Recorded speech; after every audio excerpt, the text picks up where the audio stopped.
Elon Local News. The midterm elections are tomorrow. All you need to know about Alamance County's congressional candidates. A historic night, a look at the first basketball season opener in Schar Center. And remembering professors who died, how orange ribbons around campus remind two professors of their colleague and former teacher. All that and more. Elon Local News starts right now. Live from the Jane and Brian Williams studio at Elon University School of Communications, you're watching Elon Local News. Good evening and thank you for joining us. I'm Cami Banky. And I'm Samantha Casamento.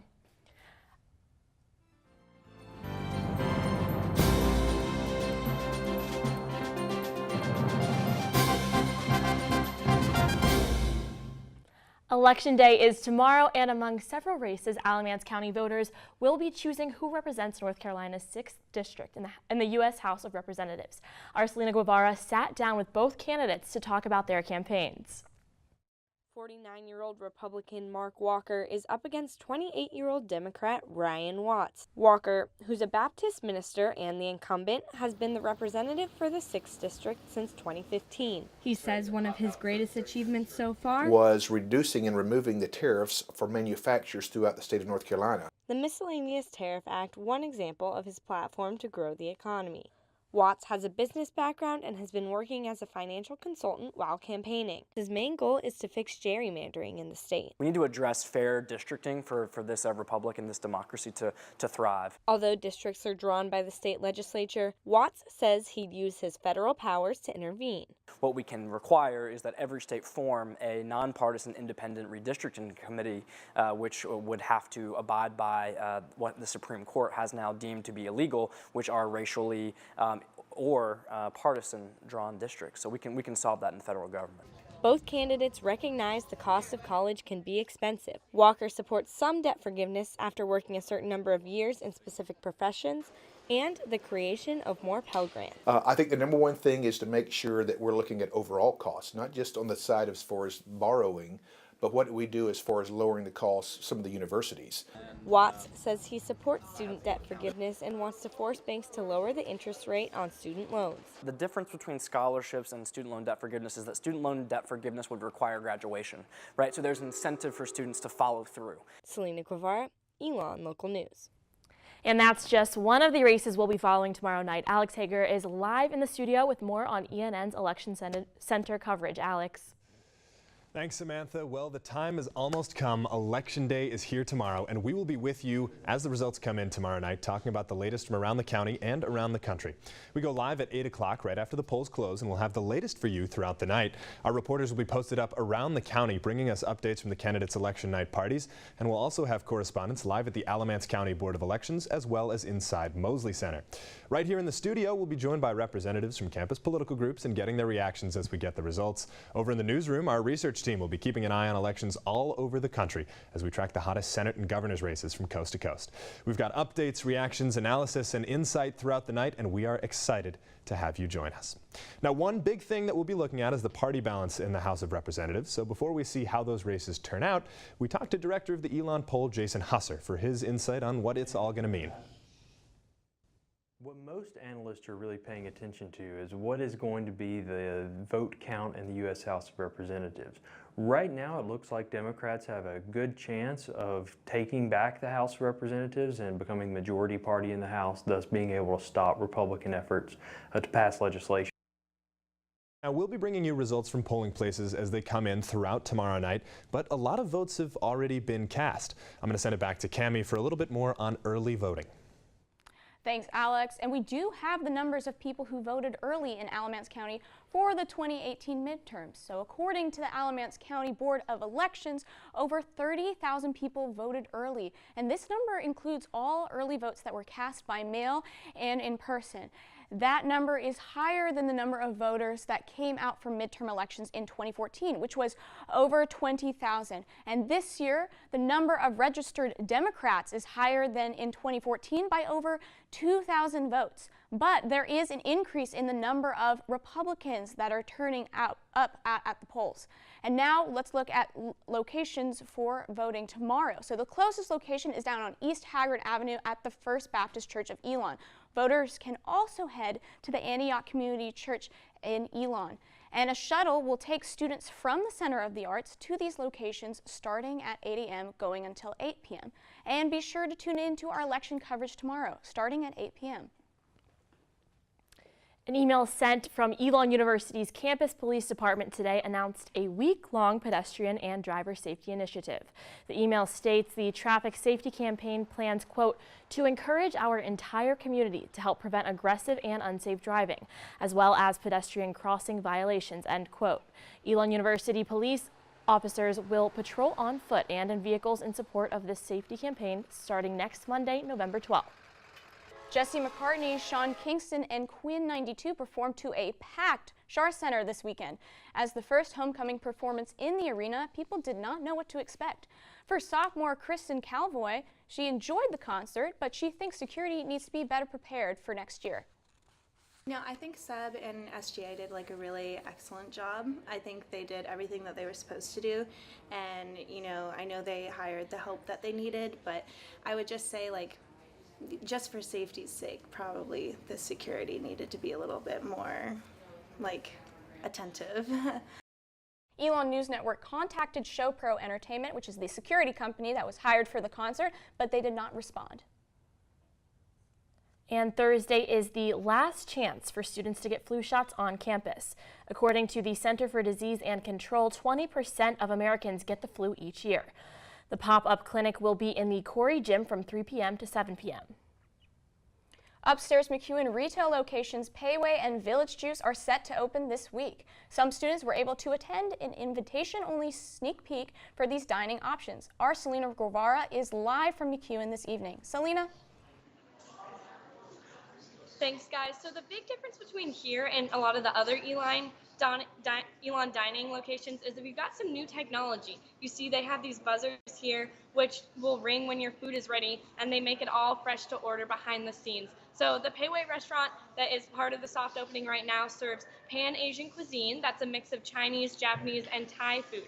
There's more than 200 locations in the United States, but the college menu is a bit more limited than their normal retail locations. I was talking to a representative from Payway's global office, and he said they do that because there's limited space to cook in the kitchen, and they make all of their stuff fresh. That's what he said really sets them apart. And when I talked to some of the students, they really liked being able to see them make the food fresh behind the counter. So here's what they thought. I feel like Lakeside a lot of times tries to have like different international foods, but it's really cool to have like one place that's centralized somewhere internationally. So much better. I love it because then you can like personalize whatever you're getting, and it's fresh and made right there. And the entirety of this dining location will be open on November 7th. That's Wednesday morning at 11 a.m. So there was only a select few people that were allowed to come up for the soft open tonight, but anyone who wants to eat can come up starting Wednesday morning. Thanks, guys. All right, thanks, Selena. And according to guest experience manager for Elon Dining, Casey Claflin, 20,431 guests have swiped into McEwen Dining Hall between October 25th and November 4th. To put that into perspective, that means every student on campus has been to McEwen about 3 times. Where was my invitation, Samantha? I am wondering the exact same thing. I wish I could have tried that out. I'm so looking forward to Village Juice Company and Payway. I'm too, yes, absolutely. All right, coming up, Elon's women's basketball coach is getting ready for season opener against UNC Chapel Hill. And we sat down with the homecoming court winners. Stay with us.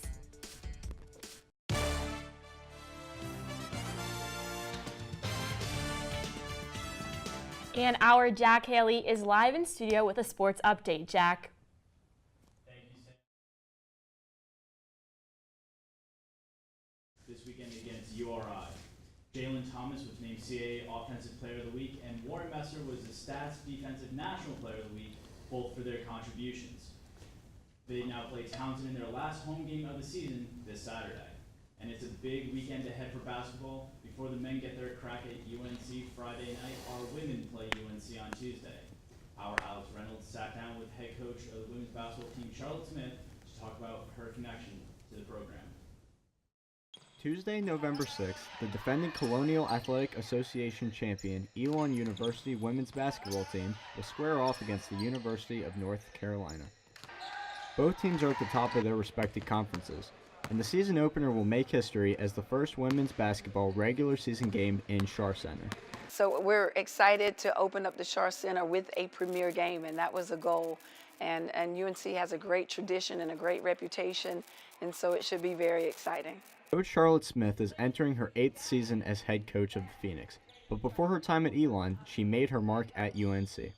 Smith hit the game-winning three-pointer to hoist the Tar Heels to their first women's national championship in 1994.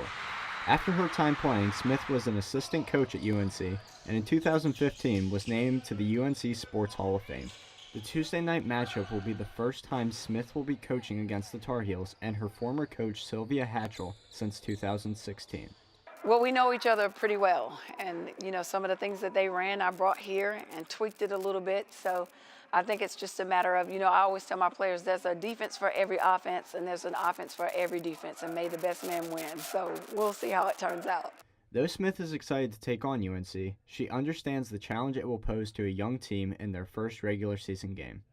Their motto is we're the fastest team in America, and so we're going to have our track shoes on for this game because they play an up-tempo style of basketball. And we're going to have to make sure that we do a good job of being poised under pressure. The team has worked to improve a different aspect of their game every day during the offseason. We've been very competitive in those games. And so they just have to realize that if you just go out and compete to your highest potential, anything can happen. Alex Reynolds, Elon Local News.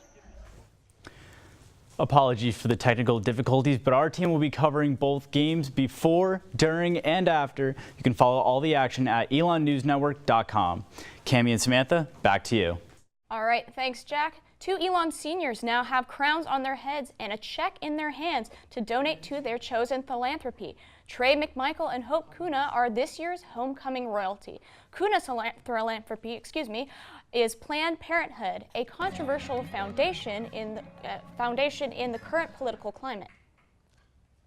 I consider myself a controversial person. I really try to just, appease everyone. So I talked to some people about it and feeling like this was something that really I'm deeply passionate about, and I didn't feel like I wanted to run and support. And there's a million philanthropies that obviously do amazing work, but I felt like this was something that really spoke to me, and I didn't want to be not true to myself. The university sparked controversy when referring to the winners as king and queen. Student Government Association wants to refer to them as homecoming royalty to be more inclusive. There can be 2 kings, there can be 2 queens, there can be 2 non-gender identifying royalty members as well. I think that's important. It should be the 2 people who, the community, whether it's male or female, or 2 males or 2 females, or 2 people who don't identify on the gender binary, can represent the university. Both Kuna and McMichael will be given $100 for their philanthropies.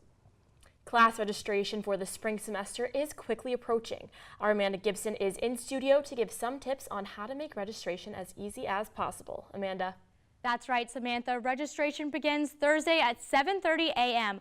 For many, this can be a confusing and stressful process. I've put together a step-by-step guide to make the process a little less scary. Everything that you need to know for registration and to get through the process is all on Elon's On Track. Find out when your registration time is by scrolling to the bottom of the main On Track page and looking at registration approval check. At your assigned time, you can actually register for classes. Before that time, you should add the classes you want to your cart. To do that, you go to the Registration for Sections tab, choose Register for Sections, and then Search and Register.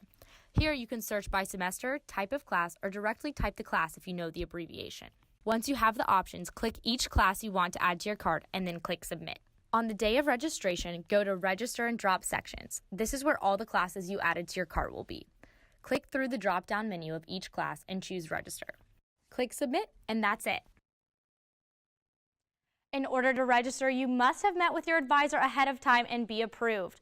Once you've actually finished registration and clicked Submit, be sure you get a confirmation email to ensure everything went through. While preparing for registration, there are a few tips to keep in mind. Make sure you have backup plans. Classes fill up quickly, and going in without other options can leave you scrambling at the last minute. And to avoid scrambling in at the last minute, put all your classes in your cart ahead of time. Also, be at your computer 20 minutes ahead of your registration time. This will make sure all of your classes you need are still available. And if those classes are not available, knock out your core classes as soon as possible instead. I asked around campus to find out other students' best tips for registration. I really want to find teachers that I'm interested in taking classes for, making sure I have good teachers. Always put them in your cart before your registration period. Don't search for them during your registration time. It's stressful. I think for me it's making sure that all my classes match up time-wise so I don't like double schedule myself. Make sure you plan ahead of time and have backup classes ready because they can fill up super fast. Thanks, Amanda. Coming up, golden ribbons around campus to memorialize former Elon professors.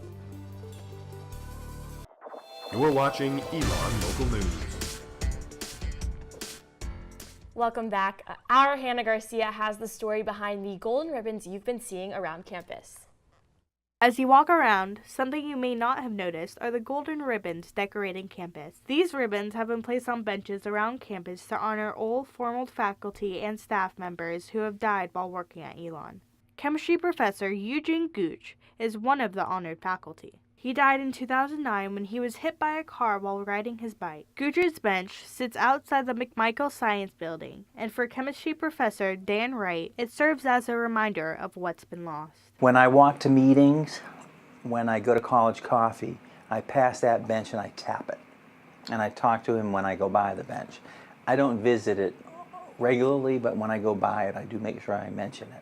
But this bench also reminds Gooch's colleagues and former students of the good times they had with him. And for chemistry professor and former student of Gooch, Tony Rizzuto, the memories are still fresh in his mind. The image that comes to mind always with Dr. Gooch is him walking around with his tie way too short and just beaming ear to ear. Like his baseline was a smile. He didn't really have a set face. He was never neutral. He was just always seemed very, very happy, very excited to be teaching, excited to be here. And while the memories live on, both Rizzuto and Wright are honoring Gooch's memory in their own way and say it was Gooch's death that made the community a family. And we weren't as close in this building until he passed away. And all of a sudden the students rallied around us and we became a community again. And I think that helped strengthen us. Hannah Garcia, Elon Local News. What a great way to commemorate those professors. Yes, it truly is. It truly is. And our Paloma Camacho is live on Citroen Plaza to tell us what the weather is expected for this week. Paloma, how's it looking out there? So today I'm out on Citroen Plaza. It's dark outside and a little chilly. As we look at our Phoenix 5-day forecast, we can see that tomorrow we will have thunderstorms. The temperature will be a high of 73 with a low of 45. On Wednesday, it's sunny outside with a high of 71. High of 71 and a low of 49. Thursday will be cloudy with a high of 64 and low of 45. Friday will also be cloudy, but we will have some rain with a high of 57 and a low of 39. And on Saturday, it will once again be cloudy with a high of 54 and a low of 41. So make sure to bundle up as it will be getting colder throughout the week. That's your Phoenix 5-day forecast. All right, thanks, Paloma. Yeah, it's been really cold, but also really beautiful. I'm enjoying the fall foliage. Yes, it's been great. And, as I walk around campus to my classes and to my dorm, I see all the beautiful leaves changing. Yeah. And I think my favorite season at Elon is definitely the fall time, just because, the different colors we see. And yeah, I would say it's one of my favorites as well, yeah. And when we come back, more than a half a century later, and these friends are meeting back under the oaks. You're watching Elon Local News.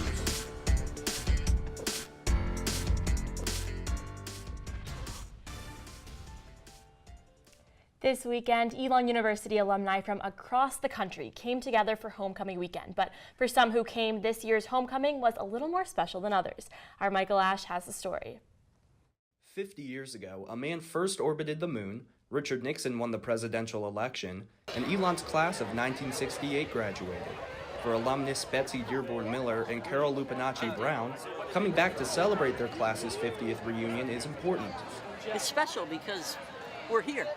50 years later, there's some of our friends who aren't here. This weekend, they became Golden Alumni, a group of Elon alumni who graduated at least 50 years ago. It feels wonderful that you have this legacy. Very surprising at what Elon looks like today, and great to see friends that you haven't seen in a long time. When we came to Elon, we were on what you now call the historic campus, and the only time we went outside the walls was to go to the gym. After 50 years, they only have one wish. We're looking for a good ball game. Yeah, we want to win today. We want to win today. Michael Ash, Elon Local News. We can crosstalk about package. What a great story. I really enjoyed Alumni Weekend, homecoming, seeing all the alumni come back. I did too. I saw a bunch of alumni from last year that I knew, so that was great. It was nice seeing everyone, seeing what they're up to now, because you know, Elon alumni do some great things. So they do, yes. All right, and we want to remind you that tomorrow our election show coverage starts at 8 p.m. and we have Alex Hager back at the desk to talk more about what we can really expect from tomorrow's coverage. Well, it is going to be a whirlwind 2 hours, that is for sure. We've got reporters getting ready to go out in the field. They're going to be at the watch parties for a number of the candidates, and we're also going to have a lot of people in here. What I'm really excited for is we're going to be able to have instant reactions from people here on campus. So we're going to have Selena Guevara over in the Mosley Center talking to students about what they think as the results come in, and we're also going to have representatives from college Republicans and the Democrats on campus talking with our Megan Lynn about their reactions to the polls coming in. That's right, and we'll also be out in the field as well, Yes, covering the NC Senate races. So we're really looking forward to it. Thanks so much, Alex. All right, that's all the news we have for you tonight. Thank you for joining us. And for all the news you need to know when we are off the air, check out our website, elonnewsnetwork.com. And follow us on social media at Elon News Network. Make sure to watch our live election coverage tomorrow night. Have a great night, Elon. We'll see you tomorrow.